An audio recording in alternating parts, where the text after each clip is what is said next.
আজকে আমার নতুন ঘরের প্রথম হারভেস্ট আমি করব। এর আগেও আমি চাষ করছি, কিন্তু আজকের জন্য আসলে এটা প্রথম। দেখতেই পাচ্ছেন যে কিভাবে হচ্ছে।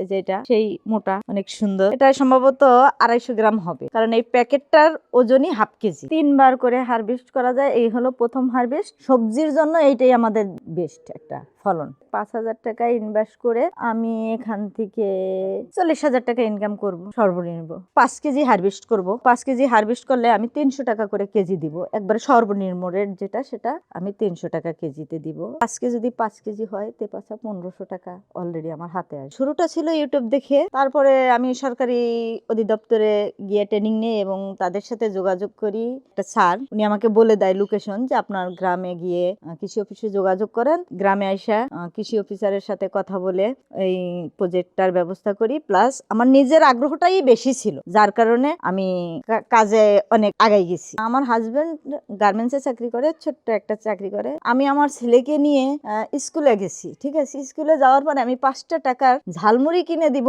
সেই অ্যাবিলিটি আমার কাছে ছিল না। আসলে যখন নিজের অবস্থান ঠিক না থাকে, তখন আসলে কেউই পাশে থাকে না। এখন হয়তো সবাই আমার পাশে আছে, আমার সাপোর্ট আছে। আবার কিছু কিছু লোক আছে, তারা আসলে আমার এই উন্নতি দেখে অনেকেই খারাপ ভাবে আমাকে হেনস্থা করে, কিন্তু আসলে ওইটা আমি কিছু মনে করি না। যখন পার্লারে কাজ করব, তখন আমি নিজের একটা চেন বিক্রি করেছি। আর প্লাস এই মাশরুম জগতে আইসাও আমার সমস্ত কিছু আমি শেষ করছি। ব্যাচলাইট চেন এখানেও আমি কিন্তু শেষ করছি, কারণ ঝুঁকি না নিলে কোনো কিছু হয় না। ঘরে হাজবেন্ড যেটা ইনকাম করতো, ওইটার দিকেই তাকাই থাকতে হইতো। আর এখন যখন যেমন আমি হাজবেন্ডের পাশে, হাজবেন্ডের সহযোগিতা পাচ্ছি, তাকে আমি কিছু সাপোর্ট করতে পারতেছি, নিজের অনেক সাহস ছিল। এখনো আমি কোনো কাজ করতে গেলে আমি পিছু পা হই না, আমি সাহস নিয়ে এগিয়ে যাই। পরে কি হবে সেটা আমি ভাবি না, পিছনে তাকাই না, আমি সামনে কি হবে আমি সেই চিন্তাটা নিয়েই সামনে আগাই। আর সন্তানের জন্যই আসলে আমার এত যুদ্ধ করা। দেখা গেল আমি একজনের কাছে গিয়ে আমি দাঁড়াইছি যে আমি আসলে এই পার্লারে কাজটা করব, সে দেখা গেছে আমার ভোটার আইডি চায়, আমাকে বলে আমাকে লোন করে দেন,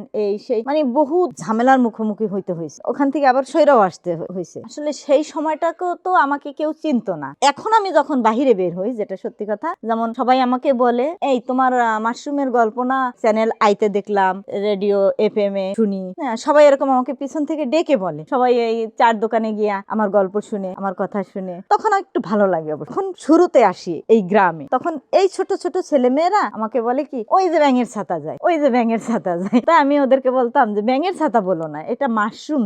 এখন সবাই আমাকে দেখলে বলে মাশরুম চাচি, মাশরুম আন্টি, মাশরুম ভাবি, এই মাশরুম আপা। যে করোনার সময় তখন দেখতাম যে পার্লারে কেউ আসতো না, আবার একটা মানুষের স্পর্শে যাওয়া যেত না, কি করা যায়। তখন ইউটিউব দেখি। হ্যাঁ, ইউটিউব দেখতে দেখতে দেখতে আসলে এই পর্যন্ত আসে। আমার হাজবেন্ডটা আমাকে বলছিল যে তুমি এই গহনাটা বিক্রি করবা, তোমার আসলে একটুও খারাপ লাগে না? তখন আমি বলছি যে না, আসলে জীবনে আগাইতে গেলে কিছু তো করতেই হয়। আমার থেকে আমার হাজবেন্ডের বেশি খারাপ লাগছিল আমার যখন গলার চেনটা খুলে দেই। মানে এই মাশরুমের জন্য দেখা যায় আমার সকালে ঘুম হয় না যে আমি কখন এদের কাছে আসবো, এদের রূপ লাবণ্য চেহারা কেমন, রাতের পরে সকালে কেমন হয় সেটা দেখার জন্য। বর্তমানে আমার এই ঘরটা প্রজেক্ট আছে 12x22, এর 2টা ঘরে আমি চাষ করছি। এখন আছে প্লাস এখানে এগুলার আছে 700, এই ছোটগুলা। আর এই যে বড় সিলিন্ডার, এগুলো আছে 150। হ্যাঁ, তারপরে মাদার আছে। পাইকারদের চাহিদা আলহামদুলিল্লাহ অনেক ভালো। রাঙামাটিতে অনেক ভালো চাহিদা। রাঙামাটি, উত্তরা, ঢাকায় মাশরুম সেন্টারও আমাদের লিঙ্ক আছে, আমরা সব জায়গায় দিতে পারবো। এখন ভবিষ্যতে আমি আসলে এখানে একটা ল্যাব তৈরি করার চিন্তা ভাবনা করতেছি। এখন আমার আন্ডারে 30 জন লোক উদ্যোক্তা চাষি আছে। বীজ তৈরি করতেছি। বীজ তৈরি করে ল্যাবের মাধ্যমে আমি একটা ল্যাব সিস্টেম করব। এই গ্রামের 30 জনের জায়গায় যদি আরো বেশি লোক কাজ করে, আমি তাদেরকে বীজ দিব, সাপোর্ট দিব, তারা করবে, আমি করব। গ্রামটা নিয়ে আশাবাদী যে ভালো থাকবে। থেমে থাকা যাবে না, আগাইতে হবে, যুদ্ধ করতে হবে, তাহলেই জীবনের সফলতা আসবে। আমার এইখান থেকে যদি কেউ ইচ্ছা করে যে শুধু এই প্যাকেটগুলা, এই যে এরকম একটা প্যাকেট কিনে নিয়ে শুধু সাইড কেটে দিবে, এই সাইড কেটে দিয়ে শুধু পানি স্প্রে করবে, তাতেও তারা ঘরে বসে সফলতা অর্জন করতে পারে। এই যে দেখো, আমার জীবনের শুরুটা এরকম ছিল, আর এই যে সফলতা এভাবে আমার কাছে আসছে। কষ্ট করো সবাই, জীবনে সফলতা আসবে।